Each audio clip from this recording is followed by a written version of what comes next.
A cloud hides the sky. A nuclear shadow falls across the human future.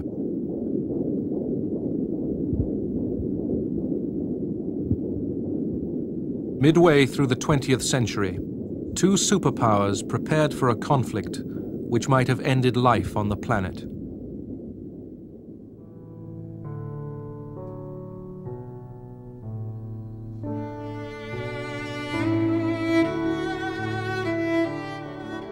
Spring flowers, the warm light of day, the pleasures of life.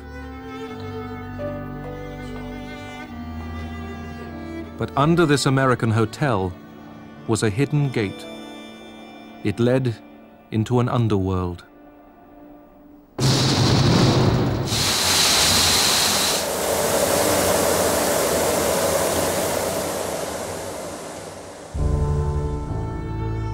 This was the shelter for members of the United States Congress in the event of nuclear war. Down here, the politicians would represent the dead and the dying in the world overhead.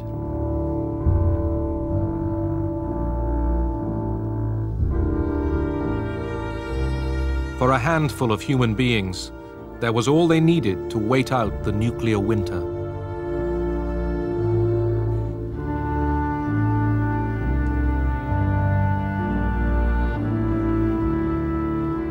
But nerves might snap, then order would be kept by force.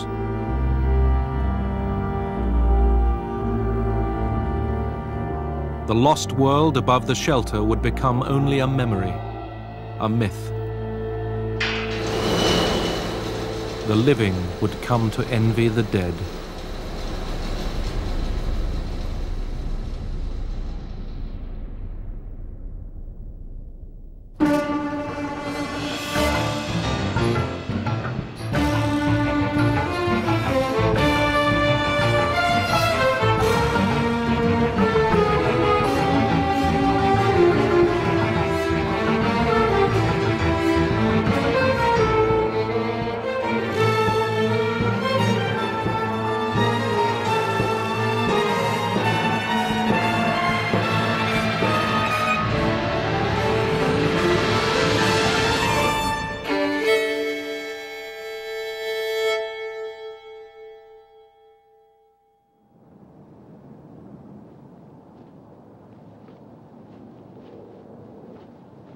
Berlin, 1945.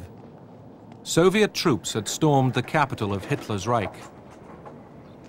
American, British, and French soldiers soon joined them in the ruins. Churchill, Stalin, and Truman were the official victors of the Second World War, but a special triumph was Stalin's. Russian power had pushed forward into the center of Europe.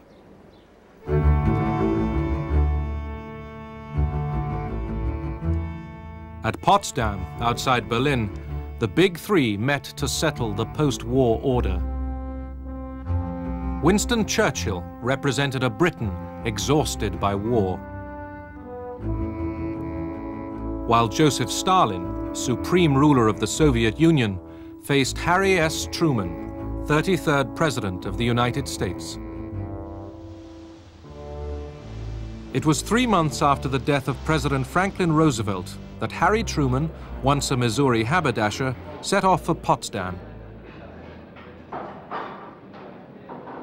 It was his first overseas conference as head of state. President Truman was unprepared for the presidency in the sense of being fully briefed and up to the minute on all that was going on. But as a senator for the past 10 years, as chairman of one of the most important congressional committees of the war, he was well aware of the major problems that a president had to face. Stalin was late for the conference. He had a sort of heart attack. Anyhow, he came one day later. He visited Churchill and Truman and immediately apologized for being late. The Soviet Union was devastated by war, but Stalin remained a formidable figure. I went up to him and I said, "Marshal, this must be a great satisfaction to you after all the trials that you've been through and the tragedy that you've been through to be here in Berlin." And he looked at me and said, "Tsar Alexander got to Paris." Did Stalin want to push on to the Atlantic? Lenin, his predecessor, once hoped the Russian Revolution would lead on to communist world revolution. It was then, after the First World War, in a clash of ideologies, communist and capitalist, that the Cold War had its origins. In 1919, President Woodrow Wilson took ship to the European Peace Conference with his gospel for a better world, safe for small nations, sound for business. But his peace settlement excluded Bolshevik Russia.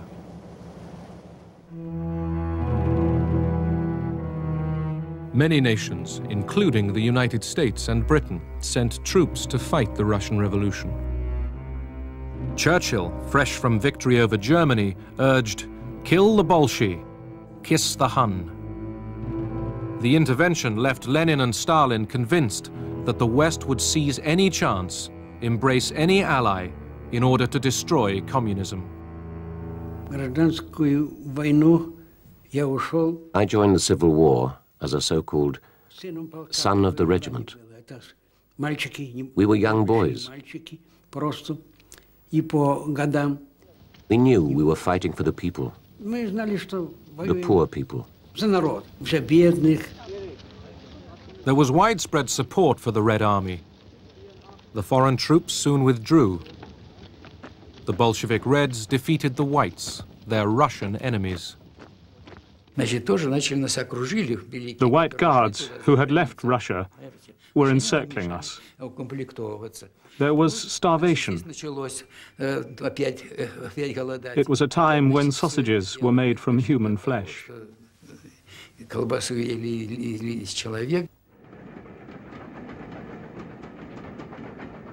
In Russia, famine followed civil war.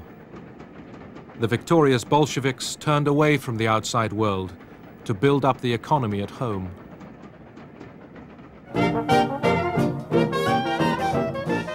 America also turned inwards. People wanted the good life and no more foreign entanglements.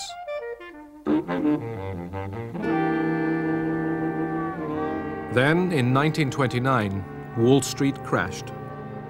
The Great Depression began.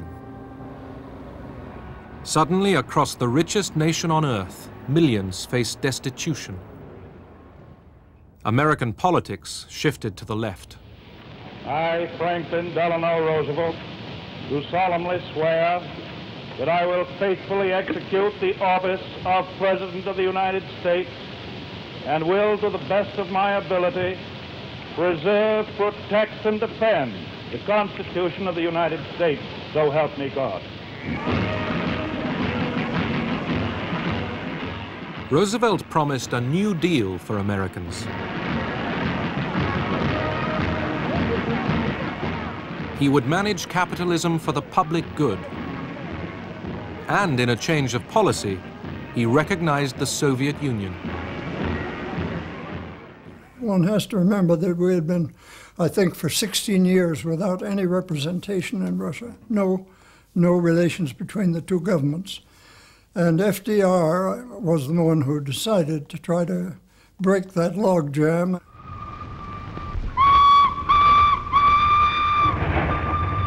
Stalin's industrial drive soon attracted American experts. Some brought their families.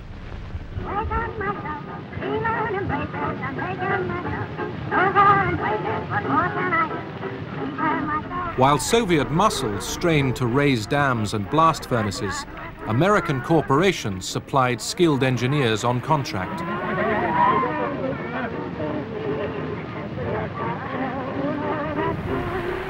Communist ideology didn't worry them. Unlike the Russians, they were free to go when the job was over.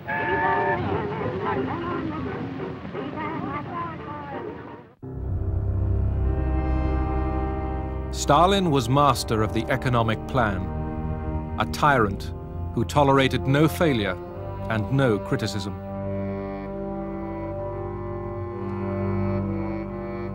Privately owned fields became collectivized prairies. The cost of collectivization was the murder of millions of peasants and renewed famine. The truth was kept secret. People didn't really know all about the bad things. All the achievements were put down to his initiatives. Those who knew otherwise would shut up. They knew if they said anything, they would be imprisoned and shot. It was a regime of terror.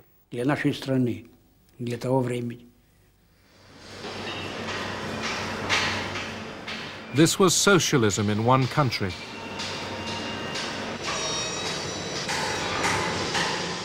Heavy industry's output doubled in 10 years. Stalin felt that in order to get public support for the things he was doing, which were very harsh policies, he had to convince a great many of the people, the common people and the party members, that Russia was confronted with a conspiracy on the part of the major capitalist powers to undermine the Soviet government by espionage. Lenin's old comrades confessed to imaginary crimes. Игра разоблачена, маска предательства с их облика, с их лиц сорвана и сорвана раз и навсегда. Пусть прогремит ваш приговор, как освежающая и всеочищающая гроза. I could see them there with their pale faces, their twitching lips, their evasive eyes. These were the faces of men who had been, if not tortured, then terrified in many ways, and often by threats to take it out on their families if they didn't confess. The Moscow trials tore away some foreign illusions. Stalin's Soviet Union was revealed as a police state, not a workers' paradise. But even in America, thousands stayed loyal to the communist dream. In the 1930s, Moscow called for a popular front of the left against Hitler and fascism. Within the shadow of the giant skyscrapers, the red cohorts of communism gather at historic Madison Square. Fighting the spread of fascism became the great cause for socialist and communist alike. Doubts about Stalin were repressed. In Spain, volunteers from all over the world rallied to oppose the fascist rebellion launched by Franco. Franco was armed by Mussolini and Hitler.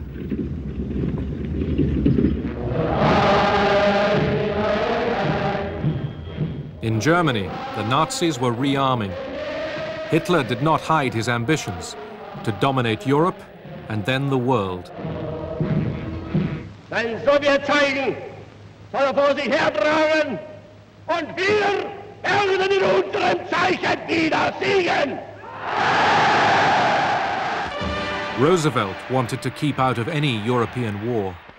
Despite what happens in continents overseas, the United States of America shall and must remain as long ago the father of our country prayed that it might remain, unentangled and free.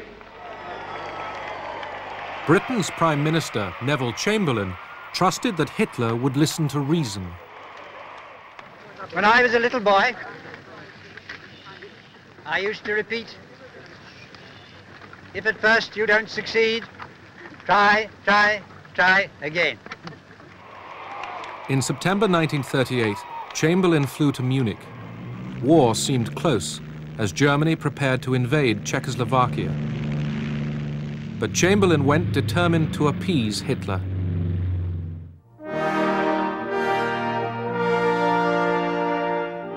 At Munich, Britain, France, and Italy licensed Hitler to seize the Czech Sudetenland with its German minority. Czechoslovakia's allies had abandoned her. In Moscow, Stalin drew lessons from Munich. The Western democracies, he concluded, would never stand up to Hitler. Stalin planned a desperate stroke of diplomacy. The fascist and communist arch-enemies were about to embrace. Hitler flew his foreign minister, Ribbentrop, to Moscow. The Nazi-Soviet pact was signed by Soviet Foreign Minister Molotov.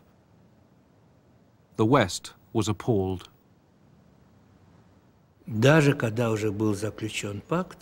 After the pact was signed, I heard this from Stalin's lips. He was often at our home.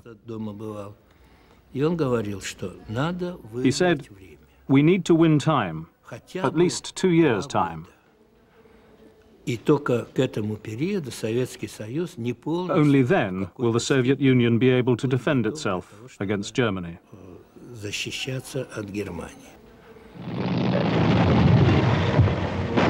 September 1939, Hitler invaded Poland.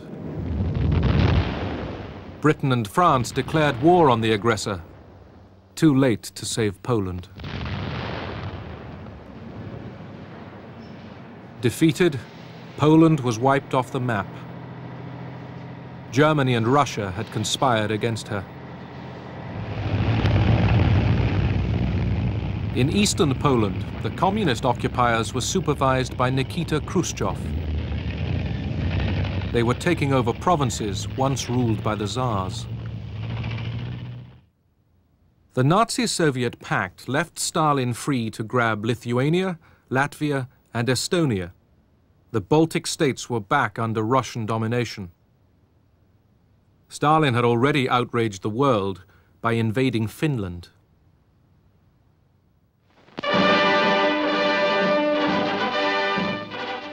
The Soviet Union is run by a dictatorship as absolute as any other dictatorship in the world. It has allied itself with another dictatorship, and it has invaded a neighbor so infinitesimally small that it could do no conceivable, possible harm to the Soviet Union. In 1940, Hitler struck west. By mid-1941, France, Belgium, Holland, Norway, Denmark, Yugoslavia, and Greece had been added to his conquests. Churchill's Britain held out alone. On June the 22nd, 1941, Adolf Hitler invaded the Soviet Union.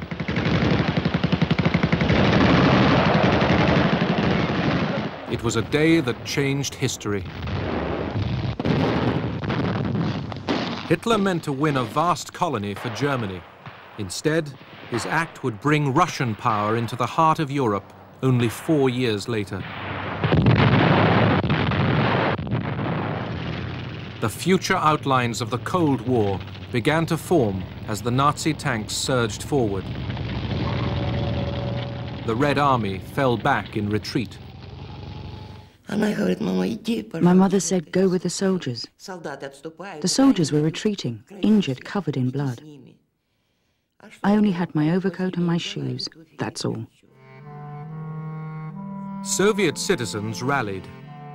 Abroad, the Soviet Union won unexpected friends. Churchill, in spite of his past anti-Soviet feelings, at once welcomed Stalin's Russia as an ally. He did say to his friends, of course, that he'd have welcomed the devil if the devil had turned up in order to help him defeat Hitler.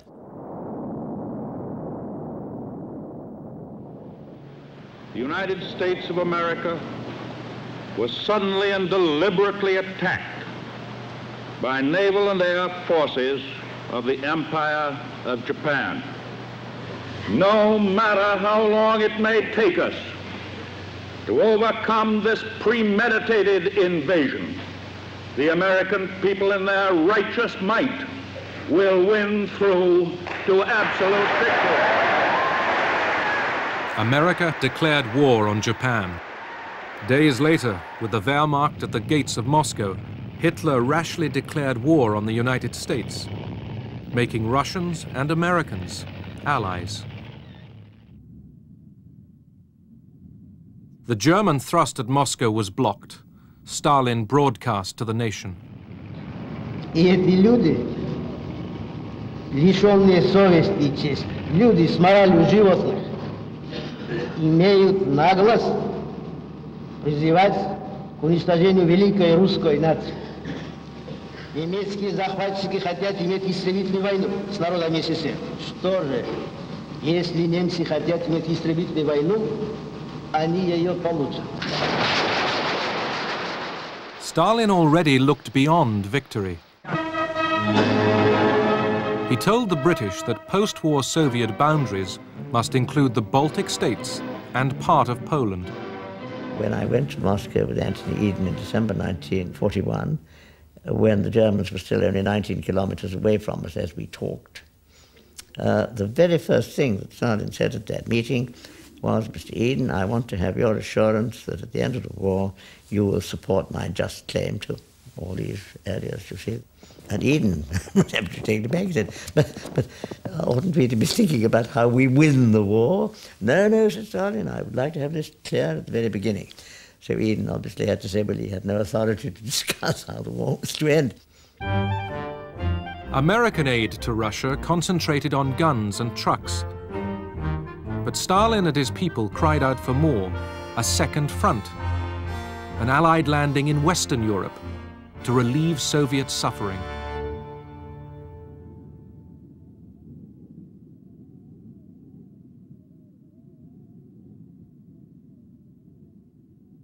I saw the atrocities. I heard the noises of war.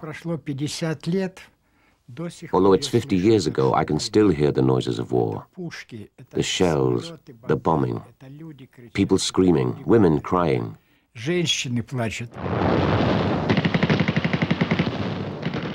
For 6 months, battle raged at Stalingrad. Hitler sent 500,000 men. The Germans were trapped and forced to surrender. The tide of war was turning.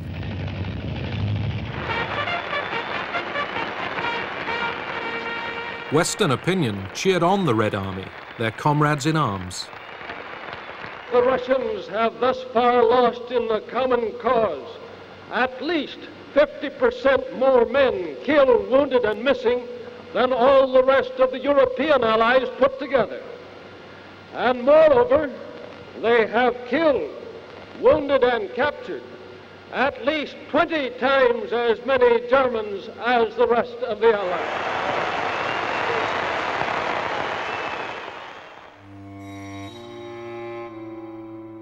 The Nazis sought ways to split the alliance against them. At Katyn in western Russia, they dug up the corpses of more than 4,000 Polish officers.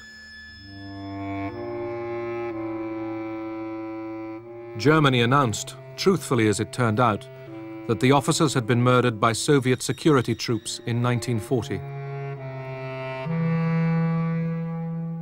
Britain and America chose to ignore this evidence of Stalin's methods.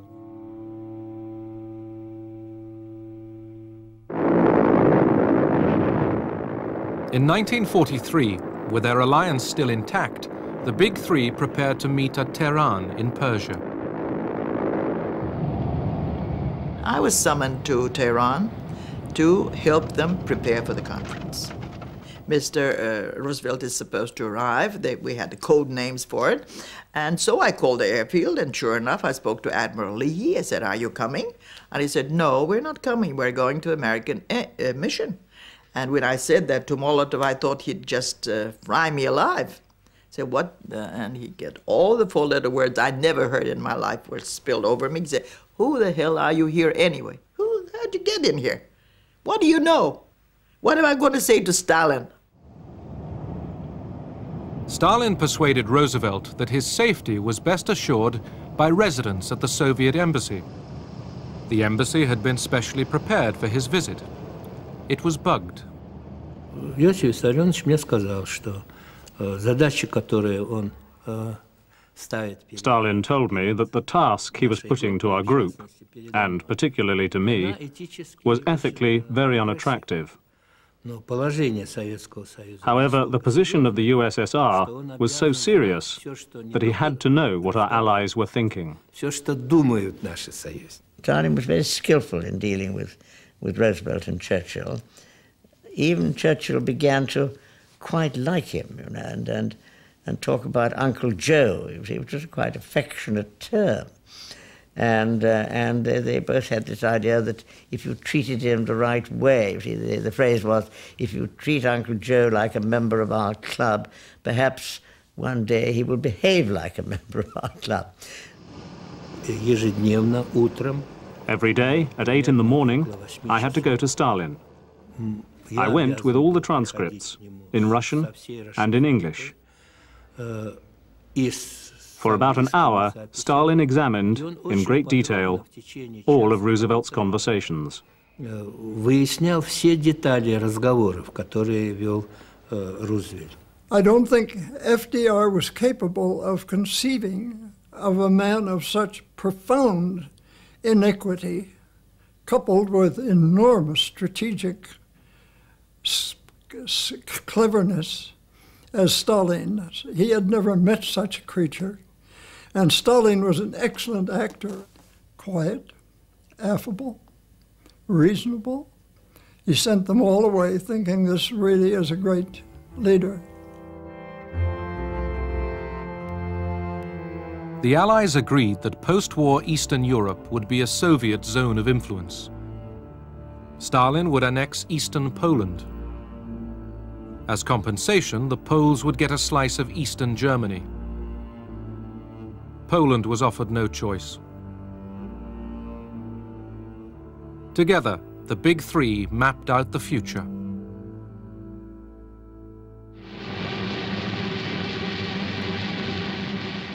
D-Day, the 6th of June 1944, the biggest seaborne invasion in history, lands in France.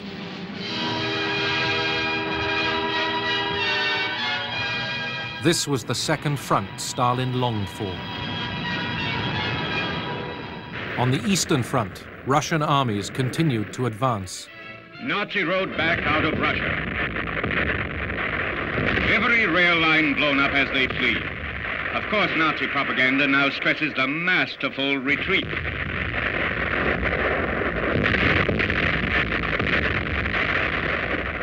The Soviet flag unfurled in triumph over Sani, Tarnopol, Odessa, as the Russian tide of victory rolls westward toward Germany.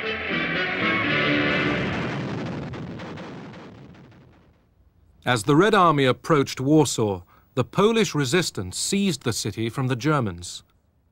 The Poles hoped to liberate themselves and confront Stalin with an independent Poland.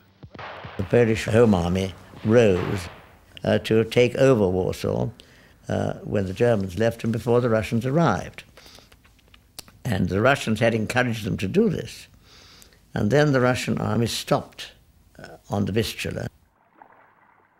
Stalin claimed that his armies needed to pause outside Warsaw and regroup. The Germans counterattacked. Polish freedom fighters were abandoned by the Russians, who were sitting with their forces across the river and could easily have gone in to help them. I thought for various reasons that that was the point at which American policy should have changed. The Poles held out alone against the Germans for 63 days. When the Rising collapsed in slaughter and Warsaw was destroyed, Poland blamed the Soviet Union.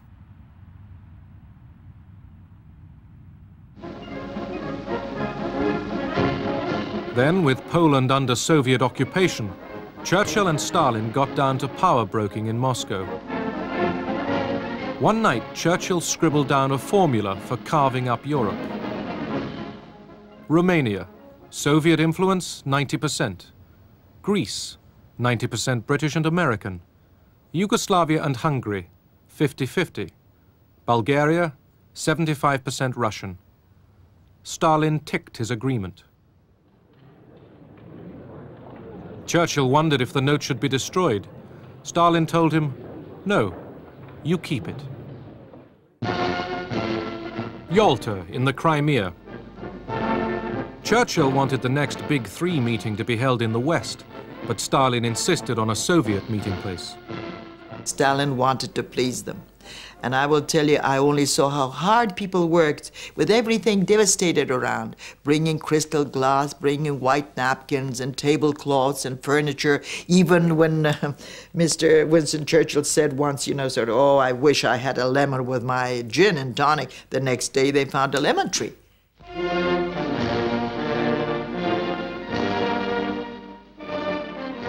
The journey was torment for the sick Roosevelt. His polio and the strains of war leadership dragged him down.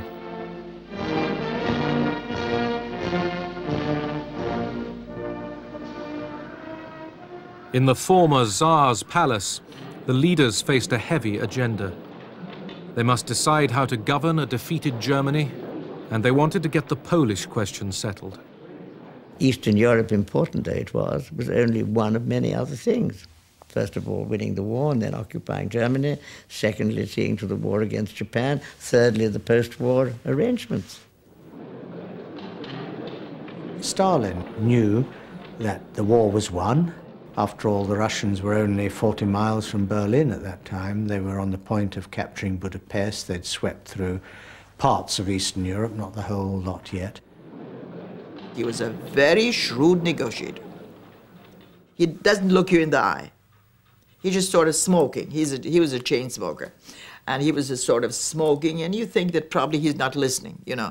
Then all of a sudden, he would raise his fingers. The terrible mistake that Roosevelt made was that he was trying to ingratiate himself into Stalin's favor by stressing the divisions between Churchill and himself. So he made it quite clear to Stalin that there were real divisions as well as imaginary ones. For us, of course, the major topic was the future of Eastern Europe and above all Poland.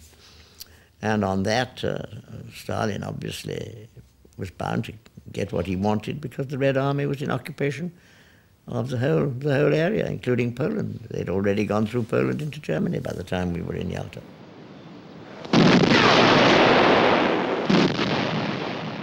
By now, the Balkans and most of Poland were in Soviet hands. So too was much of Czechoslovakia and Hungary. Battlefield facts that diplomacy could not alter.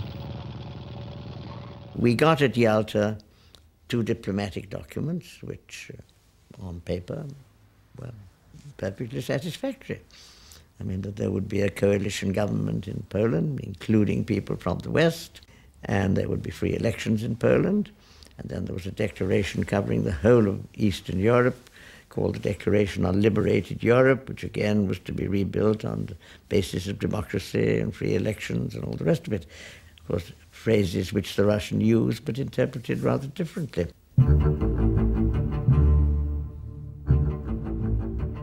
Stalin promised that the Polish elections would be free and fair. Tired of arguing, the others took him at his word. Germany would be governed jointly by the victorious Allies, and Stalin secretly pledged to join the war against Japan. Churchill was confident. We have all bound ourselves to work together to make sure that there is increasing happiness and prosperity for the broad masses of the people in every land, no longer subject to the hard strains of war. There is the prospect which has now opened before us.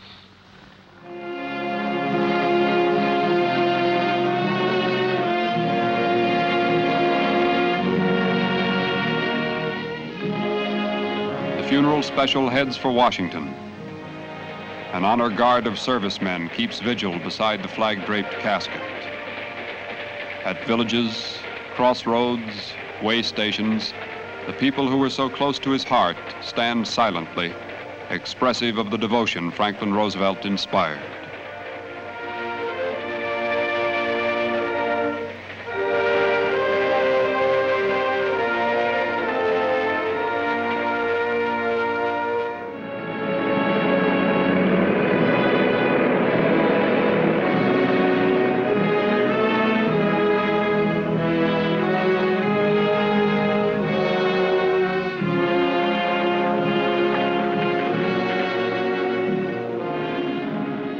As the president was buried, the last battles in Europe were ending.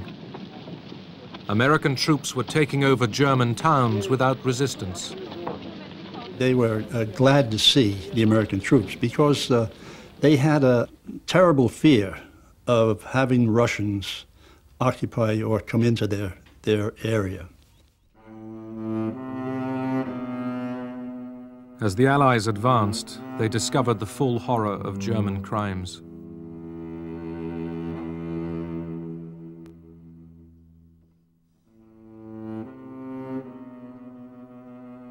The Jews had been the Nazis' special target, but every nation was mourning over mass graves. Fear of a German revival would overshadow the first years of peace. Soon, Soviet and American troops would meet in Germany. Our lieutenant came in one day and said he wants to get the patrol together. We're going to go and see if we can find some Russians. Well, none of us were too eager to go on that patrol, really, because we realized the end of the war was imminent, and we didn't know what was out there. And, you know, we had gotten this far. Why stick our necks out again? We kept going, and we kept running into no resistance, and everybody was retiring and surrendering. And we just, I guess, were lucky we got to the Elbe River, and we saw the Russians on the other side. I told my girlfriend, you stand there, and I'll stay here. We waited for them to come ashore. We could see their faces. They looked like ordinary people. We had imagined something different. Well, they were Americans. I guess we didn't know what to expect from the Russians, but when you looked at them and examined them, you couldn't tell whether, you know, if you put an American uniform on them, they could have been American. Когда встретились, как мы целовались с ними. Не знали, кого целуем. We didn't know who we were kissing. We were just kissing everyone.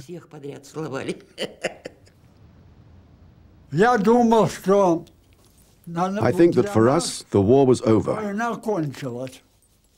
We washed our feet in the Elbe River. We washed our faces and hands. We thought that now we'd met the Americans, the war must be over.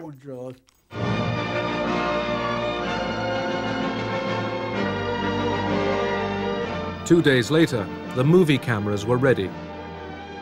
The moment of history, the meeting of ordinary soldiers from Russia and America, was rerun dramatically with a bigger cast.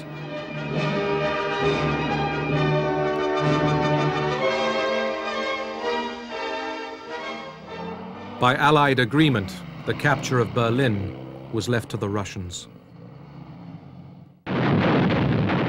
April 1945, the Red Army launches its final offensive towards Berlin. The war cost the Soviet Union 27 million lives. Nearly 40 times American and British losses put together.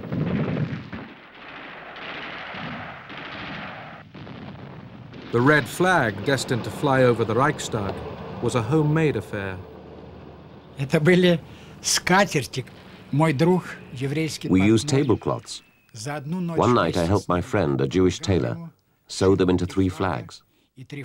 We took them to Berlin.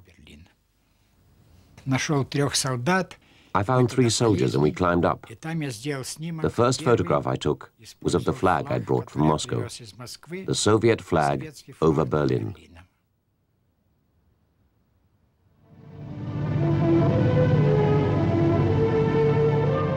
As Hitler's Reich fell apart, hundreds gathered in San Francisco to found the United Nations organization.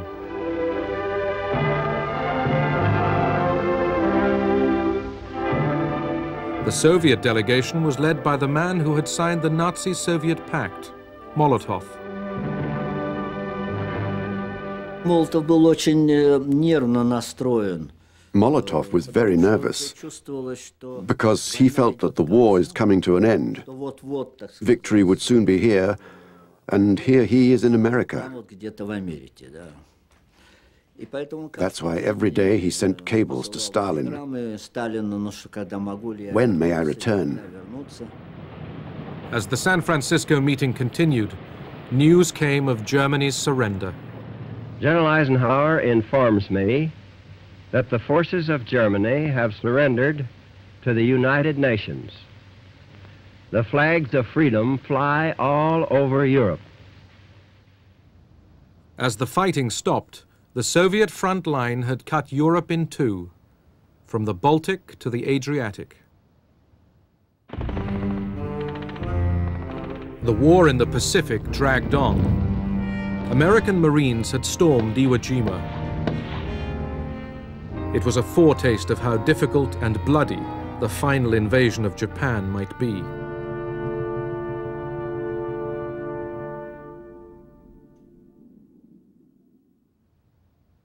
Potsdam in conquered Germany, site of the 3rd Allied summit. The attitude in Washington toward the Soviet Union had begun to change well before Potsdam. Storm signals were already flying. Truman declared officially, and quite sharply, that the Declaration on Europe adopted at Yalta is not being carried out in some countries. Которое было принято всеми в Крыму на конференции. Что в частности в некоторых странах Governments are being set up, which the United States will not recognize. которые Америка не может признать. I'd call the Potsdam Conference a bad-tempered conference, because apart from the ceremonial occasions, it was really very bad-tempered. The Allies couldn't easily agree about a German peace treaty or on how to carry out agreements reached at Yalta. Stalin confirmed that his troops were ready for war with Japan. But the day before the conference, America had successfully tested an atomic bomb. President Truman, after consulting with the British and with his own military advisors, decided that he would tell Stalin that we had a powerful new weapon without identifying it as a nuclear weapon. Truman repeated what he was saying about the new weapon. He thought Stalin didn't hear or didn't understand him. Stalin said, "Okay, thank you for the information." There was some question amongst the Americans as to whether Stalin had really understood what Truman was saying. As we now know, they knew all about the Manhattan Project through espionage and their own agents. With the conference still in session, news arrived from London that Clement Attlee had been elected British Prime Minister. Мне показалось, что наибольшей сенсацией для Сталина... I had a feeling that the biggest sensation for Molotov and Stalin was not the bomb explosion, but the fact that Churchill was not re-elected in England.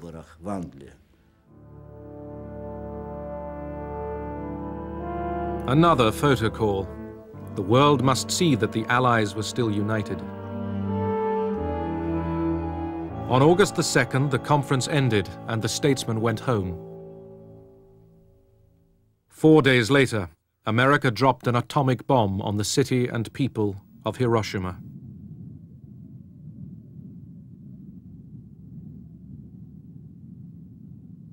3 days after that, another was dropped on Nagasaki. Soon the human race would be able to destroy itself in a day. At each Cold War crisis to come, the nuclear shadow threatened.